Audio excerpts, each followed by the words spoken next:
Friends Pandian சூ serial next episode review பார்க்கலாமாங்க. இங்கே மயிலுமே மீனாவை மீட் பண்ணி பேசிட்டு போகலாம் அப்படின்ற மாதிரியுமே அங்கே ஆஃபீஸ் ஆனால் வந்து நின்றுட்டு இருப்பாங்க.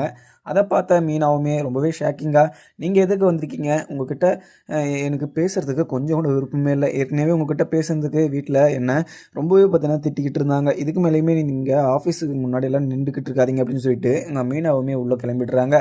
அதுக்கப்புறம் இங்கே அரசியும் வீட்டில் இவ்வளோ பிரச்சனை போயிட்டுக்கிட்டு இருக்குன்னு சொல்லிட்டு வருத்தப்பட்டுக்கிட்டு இருக்காங்க. அதுக்கப்புறம் ராஜியும் கதிரும் வீட்டில் உட்காந்துக்கிட்டு அங்கே இதை பற்றி யோசிச்சுக்கிட்டுமே இருக்காங்க. உடனே ராஜியும் அங்கே கதிர்கிட்ட என்னால் தானே எல்லா பிரச்சனையுமே உருவாச்சு, நான் பண்ண தப்புனால தானே எல்லாருமே மாட்டிக்கிட்டு கஷ்டப்பட்டுக்கிட்டு இருக்கீங்க, என்னால் நீங்கள் கஷ்டப்படுறதால என்னால் பார்த்துக்கிட்டு இருக்க முடியல அப்படின்னு சொல்லிட்டு ராஜி வந்து வருத்தப்பட்டு இங்கே கதிர்கிட்ட சொல்ல, உடனே கதிரும், ராஜி நீ என்ன தப்பு பண்ண, நீ எந்த தப்புமே பண்ணலை, எல்லா தப்புமே நான் தான் பண்ணேன், யாருமே எந்த தப்புமே பண்ணலை, ஆனால் அப்பா தான் இப்போ கொஞ்சம் புரிஞ்சுக்கிற நிலைமையில இல்லை, அப்பா ஒரு நாளைக்கு புரிஞ்சுப்பார், புரிஞ்சுக்கிட்டு அம்மா கிட்ட சந்தோஷமாக பேசிக்கிட்டு இருப்பார் அப்படின்னு சொல்லிட்டு அங்கே கதிருமே ராஜிக்கிட்ட சொல்லிடுறாங்க. ராஜியும் அங்கே கதிர்கிட்ட, இல்லை கதிர், நான் வந்து போலீஸ் ஆகி எங்கள் அப்பா முன்னாடி நின்று நான் அவருக்கு கௌரவப்படுத்துவேன், அதே மாதிரி என் மாமாவுக்கும் நான் கௌரவப்படுத்துவேன், எல்லாருமே நல்லா சந்தோஷமாக வச்சு கொண்டாடணும், என்னால் ரெண்டு குடும்பமும் சேரணும் அப்படின்னு சொல்லிட்டு இங்கே ராஜியுமே சொல்லிக்கிட்டு இருக்காங்க.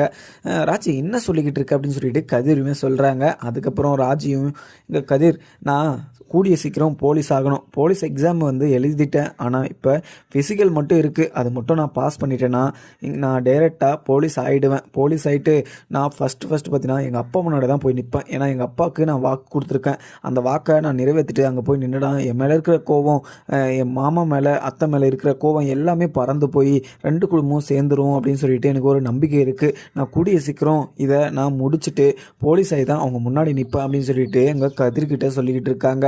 உடனே இங்கே கதிருமே, சரி ராஜி, நீ சொல்கிறதெல்லாம் ஓகே தான், நீ அதுக்கு முயற்சி எடுக்கணுமே, அதுக்கு தினைக்கும் நீ இது மார்னிங் எழுது ரன்னிங் போகணும், நீ ஒரு நாளைக்கு போகிற ஒரு நாளைக்கு போகாமல் வீட்டில் இருந்தனா நீ சொல்கிறதெல்லாம் நடக்காது ராஜி, ஆனால் நீ ஆயிடுவேன்னு சொல்லிட்டு எனக்கு நம்பிக்கை இருக்குது, நீ அப்போது இருந்தே அது மேலே ரொம்பவே வெறியாக இருக்க, ஆனால் நீ ஆயிடுவ, ஆனால் அதுக்கு நீ நல்ல முயற்சி எடுத்தாதானே, நல்லா ஹார்ட் ஒர்க் போட்டாதானே அப்படின்னு சொல்லிட்டு கதிருமே ராஜுக்கிட்ட சொல்லிக்கிட்டு இருக்க. ராஜியும், கதிர், நான் எப்படி மட்டும் போலீஸ் ஆகிறேன்னு மட்டும் பாரு, நான் போலீஸ் ஆகிட்டு முன்னாடி வந்து நிற்பேன், அப்போ நீ ரொம்பவே சந்தோஷமாக என்னை பார்ப்ப, அது நீ பார்க்குற நேரம் வரும் அப்படின்னு சொல்லிட்டு ராஜியுமே சொல்லிடுறாங்க. அதுக்கப்புறம் இங்கே மீனாவுமே ஆஃபீஸில் போய் உட்காந்துக்கிட்டு மயிலை பற்றி யோசிச்சுக்கிட்டு இருக்காங்க. மயில் வந்து நிறைய தப்பு பண்ணியிருக்கலாம், ஆனால் அவங்களோட வாழ்க்கை இப்படி இருக்குது அப்படின்னு சொல்லிட்டு இங்கே மீனாவுக்கு கொஞ்சம் வருத்தமாக இருக்குது. ஏன்னா அங்கே மயிலுக்கிட்ட பேசிக்கிட்டே இருந்தால் மயில் எப்போவும் கால் பண்ணிக்கிட்டே இருப்பாங்க, வீட்டுக்கு இது வந்துட்டாங்கன்னா எனக்கு நிறைய பிரச்சனை ஆகிடும், ஏன்னா ஏற்கனவே அங்கே கதிர் விஷயம் மறைச்சி வச்சு இப்போ என் மேலே எல்லாருமே கோபமாக இருக்காங்க, இந்த மாதிரி டைமில் இப்போ மயில் கூட பேசிக்கிட்டு இருக்கேன் அப்படின்னு சொல்லிட்டு வீட்டுக்கு எல்லாமே தெரிய வந்துச்சுன்னா என்ன அந்த வீட்லேயே வைக்க மாட்டார் செந்தில் அப்படின்னு சொல்லிட்டு மீனாவுமே அங்கே ஆஃபீஸ்லேயே உட்காந்து யோசிச்சுக்கிட்டு இருக்காங்க. அவங்கக்கிட்ட பேசாமலேயும் இருக்க முடியல, அவங்க ஃபேஸை பார்த்தா ரொம்பவே வருத்தப்பட்டுக்கிட்டு இருக்காங்க, ஏன்னா சரவண மாமாவை நினச்சி அவங்க வீட்டில் ரொம்பவே ஃபீல் பண்ணிக்கிட்டு இருக்காங்க. 4 வார்த்தை நம்ம ஆறுதலாக சொல்லலாம், ஆனால் அவங்கக்கிட்ட பேசினாவே இங்கே எல்லாருக்குமே பிடிக்காது, நம்ம பேசுகிறோன்னு தெரிஞ்சாவே என்ன பண்ணுவாங்கன்னு சொல்லிட்டு தெரியாது அப்படின்னு சொல்லிட்டு இங்கே மீனாவுமே யோசிச்சுக்கிட்டு இருக்க. அதுக்கப்புறம் கோமதியுமே கடைக்கு போயிட்டு பாண்டியன்கிட்டலாம் பேசிக்கிட்டு இருக்காங்க. பாண்டியனுக்கு சமையலுமே, ஏன்னா வெண்டைக்காய் பொரியல் கத்திரிக்காய் பொரியல் வந்து இங்கே பாண்டியனுக்கு ரொம்பவே பிடிக்கும், அதை செஞ்சு எடுத்துக்கிட்டு அங்கே கடைக்குமே போய் அங்கே கடையிலையுமே கொடுக்குறாங்க. கொடுத்துட்டு நீங்கள்லாம் சாப்பிடுவீங்க அப்படின்னு சொல்லிட்டு தான் எடுத்துகிட்டு வந்தேன் அப்படின்ற மாதிரியுமே பேசிக்கிட்டு இருக்க. உடனே பாண்டியனுக்கு பயங்கர கோவமாயிடுது. சரவணா, ஃபஸ்ட்டு உங்கள் அம்மாவை எழுந்து வெளியே போக சொல்லடா, என்னை பயங்கர கோவப்படுத்த சொல்லாத, ஏன்னா அவங்க அம்மா செஞ்ச தப்புக்கு எனக்கு இன்னும் அவள் மேலே ஆத்திரம் குறையலடா, அவள் மேலே இருக்கிற கோவம் எனக்கு குறையல, அவளை கண்ணு முன்னாடியே நிற்க சொல்லாத, அவளை எழுந்து கிளம்ப சொல்லு அப்படின்னு சொல்லிட்டு இங்கே சரவணன்கிட்ட சொல்லிக்கிட்டு இருக்க. சரவணனுக்கு கொஞ்சம் வருத்தமாக இருக்குது, அப்பா இது மாதிரி பேசுகிறாங்க அப்படின்னு சொல்லிட்டு, அப்பா கொஞ்சம் பொறுமையாக கேளுங்கப்பா, அம்மா சைடு இருக்கிற ஒரு நியாயத்தை நீங்கள் புரிஞ்சுக்கோங்கப்பா அப்படின்னு சொல்லிட்டு இங்கே சரவணனுமே சொல்கிறேன். சரவணனுமே அங்கே யோசிச்சுக்கிட்டு சைலண்ட் ஆகிடுறாரு. அதுக்கப்புறம் இங்கே கோமதியுமே அங்கேருந்து கிளம்பிடுறாங்க. சரவணா, நான் இங்கே இருக்கல, உங்கள் அப்பாவுக்கு என்னை பார்த்தாவே பிடிக்க மாட்டேது, இதுக்கு மேலேயுமே நான் அங்கே இருக்க எனக்கு விரும்பலை அப்படின்னு சொல்லிட்டு அங்கேருந்து கிளம்புறாங்க. அம்மா இருங்கம்மா, நான் விட்டுட்டு வரேன் அப்படின்னு சொல்லிட்டு சரவணன் சொல்கிறாங்க. ஆனால் அதெல்லாம் கேட்காம இங்கே கோமதியுமே கோச்சிக்கிட்டு கிளம்பிடுறாங்க. அதுக்கப்புறம் பாண்டியனுமே அங்கே உட்காந்துக்கிட்டு, கோமதி என்கிட்ட இருந்து அந்த விஷயத்தை மறைச்சது ரொம்பவே தப்பு, ஆனால் அவன் மேலே நான் காட்டுற கோபம் நியாயமாக தான் இருக்குது. ஏன்னா இங்கே மயில் மேலே கோவம் இருந்து அவளை இப்படி ஒரு தப்பு பண்ணிட்டா அப்படின்னு சொல்லிட்டு நம்ம வீட்டை விட்டு அமிச்சோம். அதே மாதிரி தான் இது மாதிரி ஒரு தப்பு பண்ணியிருக்கா. அவள் மறைச்சானா, இவளும் மறைச்சிருக்கா. இவளும் தப்பு பண்ணியிருக்கா, அவளும் தப்பு பண்ணியிருக்கா. இவங்க 2 பேருக்கும் எந்த ஒரு டிஃப்ரெண்ட்டும் இல்லையே அப்படின்னு சொல்லிட்டு அங்கே பாண்டியனுமே கொஞ்சம் யோசிச்சுக்கிட்டு தான் இருக்காரு. அதுக்கப்புறம் ஏன்னா இங்கே மயிலை பற்றி எதுக்கு இங்கே பாண்டியன் யோசிச்சுக்கிட்டு இருக்காருனா, ஏன்னா இங்கே சரவணன் இப்போ தனியாக இருக்கார். அவருக்கு ஒரு நல்ல லைஃபையுமே அமைச்சு கொடுக்கணும். அதுவும் இல்லாமல் மயிலோட லைஃபையுமே நினச்சி பார்க்கணும். ஏன்னா அவளோட லைஃபே இப்போ நாசமாக போயிடுச்சு அப்படின்னு சொல்லிட்டு இங்கே பாண்டியன் கொஞ்சம் யோசிச்சுக்கிட்டு தான் இருக்கார். ஏன்னா இந்த இன்சிடெண்ட்டு நடந்தது பார்த்திங்கன்னா இங்கே பாண்டியனுக்கு கொஞ்சம் புரிதலையுமே உண்டாக்குது. ஏன்னா இங்கே மயில் இப்போ அவங்க அப்பா சொன்னாங்க, அவங்க அம்மா சொன்னாங்கன்னு சொல்லிட்டு நிறைய பொய் சொல்லியிருப்பாங்க. ஏன்னா அவங்க சந்தர்ப்ப சூழ்நிலையில் அது மாதிரி ஒரு பொய்யை சொல்லி இந்த கல்யாணத்தையுமே பண்ணி வச்சுட்டாங்க.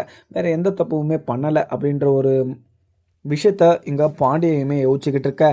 அதுக்கப்புறம் பழனிவேலுமே கடைக்கு போய் உட்காந்துக்கிட்டு அங்கே மாமாவும் இங்கே மச்சானும் அக்காவும் என்ன பண்ணிக்கிட்டு இருக்காருன்னு சொல்லிட்டு தெரியல. ஏன்னா இங்கே மச்சான் அக்கா மேலே பயங்கர கோபமாக தான் இருப்பாங்க. அக்கா இந்த விஷயத்த நினச்சி ரொம்பவே வருத்தப்பட்டு இருப்பாங்க. அந்த வீட்டுக்கு எப்போ ஒரு டைம் தான் அவங்க நாமளுமே போகிறோம். ஏன்னா அப்போ நம்ம வீட்டுக்குள்ளே இருந்தோம், அவங்களுக்கு ஆறுதல் சொல்கிறதுக்கு நம்ம இருந்தோம். ஆனால் இப்போ இல்லை அப்படின்னு சொல்லிட்டு நினைக்கிற போது எனக்கு ரொம்பவே கஷ்டமாக இருக்குது அப்படின்ற மாதிரியுமே எங்கள் பழனிவேல் கடையில் உட்காந்து ஃபீல் பண்ணிக்கிட்டு இருக்கேன். சுகன்யா இங்கே கோமதி வருத்தப்படுறதை நினச்சி ரொம்பவே சந்தோஷப்படுத்த இருக்காங்க. ஏன்னா இங்கே சுகன்யாவுக்கு யாரனா ஒருத்தர் அவங்க பிடிக்காதவங்க கஷ்டப்படுறதை பார்த்தா ரொம்பவே சந்தோஷம் தான் படுவாங்க. அதுவும் இல்லாமல் இங்கே பழனிவேல் அதை பற்றி யோசிச்சுக்கிட்டு இருக்கிறதுனால என்னங்க யோசிச்சுக்கிட்டு இருக்கீங்க, இங்கே வர கஸ்டமரை கூட பார்க்காம அப்படி என்ன யோசனை அப்படின்னு சொல்லிட்டு இங்கே சுகன்யா கேட்குறாங்க. சுகன்யா நான் எதுவுமே யோசிக்கலை, நீ பாரு கஸ்டமர் அப்படின்னு சொல்லிட்டு அங்கே எதுவுமே தெரியாத மாதிரி இங்கே சுகன்யா கிட்ட பழனிவேலுமே சொல்லிடுறாங்க. இங்கே சுகன்யாவும் சைலண்ட் ஆகிடுறாங்க. அதுக்கப்புறம் முத்துவேலுக்கு இங்கே பாண்டியன் குடும்பத்து மேலே பயங்கர கோபமாக இருக்குது. ஏன்னா இங்கே கோமதி கதிருக்கும் இங்கே ராஜிக்கும் கல்யாணம் பண்ணி வச்சுட்டு அவளே இது மாதிரி ஒரு வேலையை பண்ணிவிட்டு இப்படி மறைச்சி வச்சுருக்காளே, அவளை என் தங்கச்சின்னு சொல்கிறதுக்கே எனக்கு ரொம்பவே அசிங்கமாகவும் இருக்குது அப்படின்ற மாதிரியுமே இங்கே முத்துவேலுமே யோசிச்சுக்கிட்டு இருக்காங்க. ஆனால் இங்கே சக்திவேல் என்ன யோசிக்கிறாருன்னா, ஏன்னா கோமதி ராஜ்னு சொல்லிட்டு இந்த வீட்டுக்குள்ளே வந்துட்டாங்கன்னா இந்த சொத்து 4 பங்காக போயிடும், அவங்களுக்கு சொத்து கிடைக்காது அப்படின்ற ஒரே நோக்கத்தோட அந்த ஃபேமிலிக்கிட்ட இருந்து இங்கே முத்துவேலை கொஞ்சம் தள்ளியே வைக்கணும். ஏன்னா அந்த ஃபேமிலிக்குள்ளே போயிட்டாருன்னா அவங்க சொல்கிறதெல்லாம் கேட்டுக்கிட்டு அவங்க சைடு சாஞ்சிக்கிட்டு அவங்களுக்கு எல்லாமே பண்ணி விட்டுருவார். அவங்க இந்த வீட்டு பக்கமே வரக்கூடாது, அது மாதிரி நம்ம வச்சுக்கிட்டோம். ஏன்னா நம்ம எப்படியோ அந்த வீட்டை விட்டு நம்ம அண்ணனை கூட்டிகிட்டு வந்துட்டோம். இதுக்கு மேலேயுமே நம்ம அவங்க கூட எந்த பேச்சுவார்த்தையுமே வச்சுக்கூடாது. ஏன்னா அவ்வளோ பெரிய தப்பு பண்ணியிருக்கா. அதுவும் இல்லாமல் கோமதி இப்படி ஒரு விஷயத்த பண்ணியிருப்பான்னு சொல்லிட்டு நான் நினச்சி கூட பார்க்கல. அவங்க நம்மளை அசிங்கப்படுத்தணும்னு சொல்லிட்டு தான் இப்படி ஒரு விஷயத்த பண்ணியிருப்பாங்க அப்படின்ற மாதிரியுமே இங்கே சக்திவேலை யோசிக்கிட்டு இருக்காரு. ஆனால் அப்போத்தான் இங்கே 2 ஃபேமிலியுமே இப்படி இருக்குது அப்படின்னு சொல்லிட்டு நினச்சி ரொம்பவே வருத்தப்பட்டுக்கிட்டு இருக்காங்க. அதுவும் இல்லாமல் அந்த வீட்டுக்குள்ளே மறுபடியும் போக முடியாது. கோமதி பாண்டியன் இங்கே ராஜ்ய அரசி இவங்கக்கிட்ட யாருக்கிட்டையுமே பேச முடியாது அப்படின்ற ஒரு விஷயத்த நினச்சி ரொம்பவே வருத்தப்பட்டுக்கிட்டு இருக்காங்க. அதுக்கப்புறம் என்ன இங்கே அப்போத்தான் கோமதி கிட்ட மீட் பண்ணி பேசணும் அப்படின்ற மாதிரியுமே யோசிச்சுக்கிட்டு இருக்காங்க. அதுக்கப்புறம் இங்கே வெளியேயுமே உக்காந்துக்கிட்டு இருக்காங்க.